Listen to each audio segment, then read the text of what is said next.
part camera, part cameraman.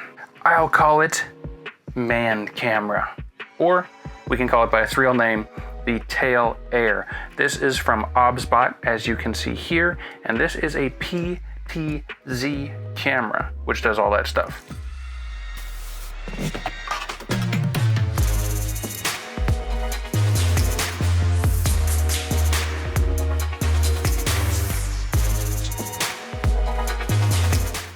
I've been using this for professional looking live streams. I could just draw a box around this lens and then it'll follow the lens. So it's actually been great. Events, behind the scenes video capture, content creation, and honestly, I'm sure the right person could use it for even more stuff that I haven't even thought of yet.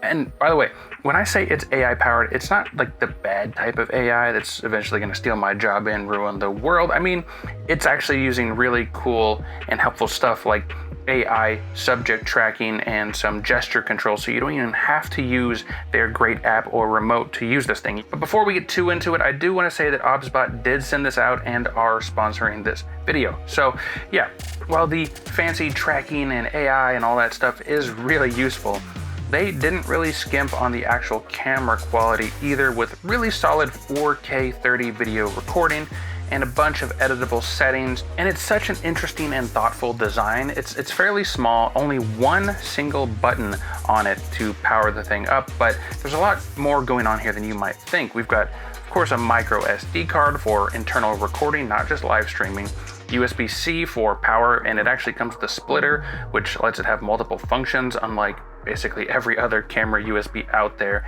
and other stuff like, we've got a mounting point on bottom, 3.5mm jack for audio, and, some really helpful lights to indicate battery level, and this one indicates a bunch of stuff we'll get into later. And the internal battery is pretty good too, so you can use this as is, or you can rig it up with a whole bunch of monitors and power solutions and things like that. So yeah, and like I said, as good as the app is, you actually can completely control this camera with gestures, which is kind of awesome. And there is a magnet on the bottom too, but I don't know how much I would trust it. I would just mostly use that for securing it to flat objects, not really sticking it to the side of things, but maybe that's just me personally. And the entire camera is fixed on a 2-axis gimbal that lets it move around either automatically or with your control with the remote or the app or something. We've also got a 23mm equivalent lens with a really pretty helpful 1.8 aperture. Many other small or action cameras are stuck at 2.8 with very similar sized sensors as well. And speaking of, I find action cameras generally a little too wide for normal use, so anywhere in that 20 to 28 millimeters is really a lot more useful overall, I think. And of course, unlike action cameras, this actually has autofocus and can focus up close as well. But let's get right into what I was most curious about when it came to this thing, and that was the actual video quality. All of the tools and controls are definitely very cool, very helpful, but I wanted to look at the heart of this OBSBOT, which is the camera and sensor. And the video quality here is pretty good right out of the box. We're shooting 4K up to 30p or 1080 up to 60p, both fine by me. We got H.264 and H.265 encoders, which is great, as well as high, medium, and low bit rates, but even the high is only about 100 megabits per second, so you're not exactly going to be taking up a ton of storage. In the sliders menu on the phone app, which we'll talk about a little bit later, there is something called style, which is basically picture profiles, and we have standard, outdoor, which are nice options, pastels a little bit flatter, but my favorite is going to be the custom style. Here you've got contrast, hue, saturation, and the most important one to me is the sharpness. Now, many action cameras and other small cameras like drones typically look a little too digitally sharp. Now the OBSBOT isn't bad right out of the gate, but turning that sharpness down in the custom setting makes the image honestly look really nice and organic to me. It's a really nice feature. And so while this doesn't have the biggest sensor of all time, let's go back to that standard mode, and yeah, the detail is certainly comparable to like an action camera, probably a little bit better, looks a little bit sharper than the action camera, which might just be out of focus, because again, it can't focus that close, and compared to like a $2,000 professional camera, the GH7 does look a little bit sharper, but no one's really surprised there. So let's test the noise as well. The base ISO here is 100 on the tail air, and you know, looking at this comparison, it might look similar to the Action 4 here, but due to the Action camera's 2.8 aperture, I had to bump its ISO from 100 to 200 and turn the light up from 10% to 25% and move it closer. So I'd say at this lower ISO, the OBSBOT's definitely winning here, and of course the large sensor GH7's looking fantastic. Now by 800 ISO, it looks okay. There's probably some noise reduction going on here, but by 32 and 6400, the Action Cam and the OBSBOT are both noisy, and OBSBOT here, the Tail Air 2, the Tail Air has got a little bit of a color shift, and while something like the GH7 with a relatively large sensor is looking pretty good, so I would say for best case scenario, unless you're just documenting and getting what you get, I would say 1600, maybe even 800 would be about as high as I would go in most situations. There is a zoom you can do in the app or with a gesture, but it's all digital here. So if you're streaming or in 1080p, probably fine. Otherwise, I might limit it to like maybe 1.5 times for most of the time. But again, unless you're pixel peeping, it might not matter. Your mileage may vary. One of the biggest things here is actually the decent autofocus, which uses like a infrared time of flight method, which I find is actually pretty great. Not perfect, but definitely super usable. With no tracking enabled, it simply seems to focus like right in the middle of the frame, so definitely keep that in mind. It's fairly quick, fairly smooth, but not, you know, super naturalistic like a focus puller would have it, but yeah, I think it does the trick. But when you use any kind of tracking, whether it's person or object, it really does seem to keep focus on that object, or at least tries it best as things happen and move in the frame. So yeah, I found the autofocus pretty helpful, and the fact that it can focus closely and focus decently at all is great news. I've been using this for getting some close, you know, videos of smaller objects or details, you know, showing off something to the camera while you talk to a separate camera. In fact, let's talk about all the tracking options next, since it's one of the most interesting features, as well as the gestures in the app and all that sort of thing. So yeah, you can track things in a few different ways. So you've got human detect. You can use, you know, the high five gesture, and it should start tracking you. You can also double click on any humans to track them, and it works the same way for pets. And it's going to focus in, track that subject as well as it can, and it generally works pretty well, doesn't get confused very often, pretty sticky, all things considered. But if you really try and trick it, you could, but yeah, I think it works pretty well. Walk that way. Didn't you steal him from me last time? At the Squishmallow shoot, yeah. Nope.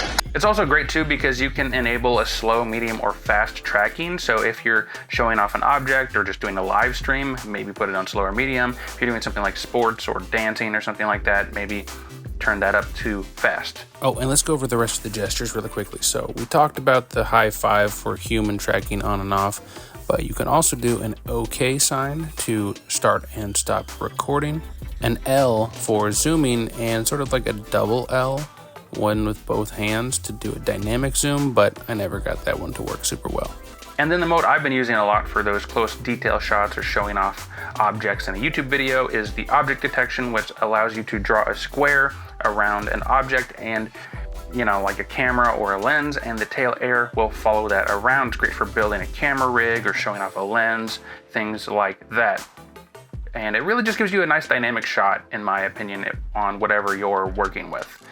You can actually see a little bit of a bokeh and out of focusness happening here as well to really draw your attention into whatever you're demonstrating. So quickly, let's go over the app, which is the most comprehensive way to use the OBSBOT Tail Air. So if you open the app and connect your camera, if you aren't connected to a Wi-Fi network, just use the cellular one. You're not really using any data as far as I know. It's just the easiest way to like get connected to the camera. So let's go over the main app screen. So that home icon in the top left really just takes you back to the home page. So most of the time, don't worry about that. The next option gives you a list of angles. I think it's used mostly for multiple camera angles and live streaming and things like that. Next, we have a few sliders, which takes you into a few options, but the ones I'm using most are switching from auto to manual exposure, as well as controlling that exposure, switching up my styles and white balances, as well as things like your focus style, switching from continuous to manual focus, guidelines, and a few things like that. Below that is your playback, where you can view all your previously captured images, and then at the very bottom is like the ampersand ... where it has a bunch of extra controls, which is like gestures and things like that, audio, ISO limits, some stuff about outputting settings for live streaming, as well as your other media settings and bit rates, and just finally generally how the camera operates with abilities to enable recording on power up, or the brightness of the status lights on the front, or all types of different things like that. So it's really great how customizable this can be. If you want this camera to be turned on and record straight away, you can do that. If you want to turn off the notification lights on the front because you're not going to use the gestures as much and you don't want it to be distracting to people, that's another option as well. It's really great stuff. You can really set this thing up however you want, which is really fun. You'll also notice some icons at the very bottom of the app, which again flips your phone from horizontal to vertical. Secondary controls for some of the AI stuff like speed and framing. And these actually can be really helpful with automatic framing, as well as the option to set the rule of thirds or whatever framing you would want for whatever composition you would want. And next is that box where you can do the object tracking we talked about. Just click it, draw your square, you're good to go. We talked about this earlier, but I actually find this mode works pretty well as long as you don't move the object around too much. Next is there's a little 4-way joystick icon. Just make sure human detection is off before you try this. And that kind of controls your gimbal, letting you have a little digital control thing you can move the gimbal around with, as well as a zoom. You can do this by just tapping on the screen and moving it normally, but it's way more precise here and actually can look pretty decent while recording, whereas the other one just kind of is a little, I don't know, it's just less precise. After that, we have a mode that lets you set preset points and zoom ranges, which is pretty cool. You can select those and move between them quickly, but it's not something that I have used because I'm in a different environment pretty much every time with this thing. And right after that, there is a centering button, which kind of resets you back to neutral if the camera has lost its subject or you just want to reset things quickly. And the main place you're going to want to set those preset positions are at the very end here. Simply set the camera to the position you want it to be in and hit that P+, or tap and hold P1, P2, or P3 to update its position, or delete it to reset it. And you can set up to 3 positions to do some fun stuff. And then all the way to the right side is the record button, which you can also hold it down to go into some more menus. You get some of the same bitrate and codec modes, as well as your SD card storage, which, by the way, tells you exactly how long you can record and the percentage of the card that is being used so far. I don't know why every camera can't do this, because I don't know, don't get me into it. But anyway, there's also a place where you can link your live streaming settings to things like YouTube, Facebook, Twitch, and then just general RTMP features as well. I don't really stream much, but with how automatic and easy this was to connect to my YouTube channel, I went live the other day and it honestly took me like an hour tops to figure everything out. Had no extra cables besides my microphones to make it sound good. Just went straight to YouTube, looked great. Yeah, I think I'm gonna live stream a lot more because just how easy this makes it to do.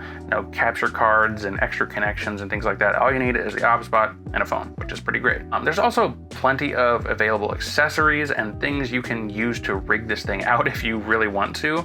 I've been using the remote and the ND filters supplied by OBSBOT, as well as things like powering it with a V-mount that I already had with USB-C, or putting a monitor alongside of it so I don't have to be looking like I'm on my phone during events or weddings, which might throw some people off. Plus, you just might not love using a touchscreen in an app, and the remote works really well. It's just really fun to know I can pull this thing right out of the bag, do 2 gestures and have it tracking and recording me right away, or I can dial in the settings and monitor it with my iPhone, or I can set up an entire monitor, battery, remote rig with ND filters to use this in more professional settings, so I don't have to rely on me not losing and not charging my phone, which I do both of those things pretty regularly, if I'm going to be honest here. And so this is all why I said this might be one of the most versatile cameras I've really used. It's a behind the scenes content creator camera, a wedding and event camera, a live streaming and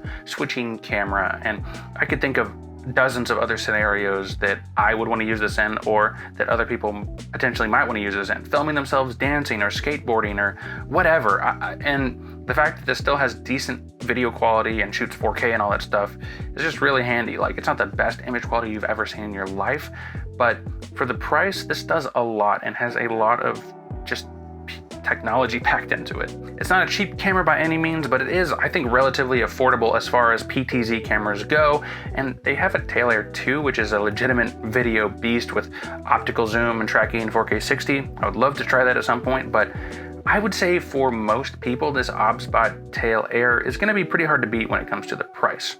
So anyway, thanks again for watching. Thanks to OBSBOT for sponsoring this video, and if you're one of my beloved subscribers, you know I'll see you when I see you. Thanks for stopping by. Say bye, Mr. Obs. Bye, guys. Thanks for watching. Oh my God. All right. Goodbye. Good night. You can turn that beep off too, which is nice.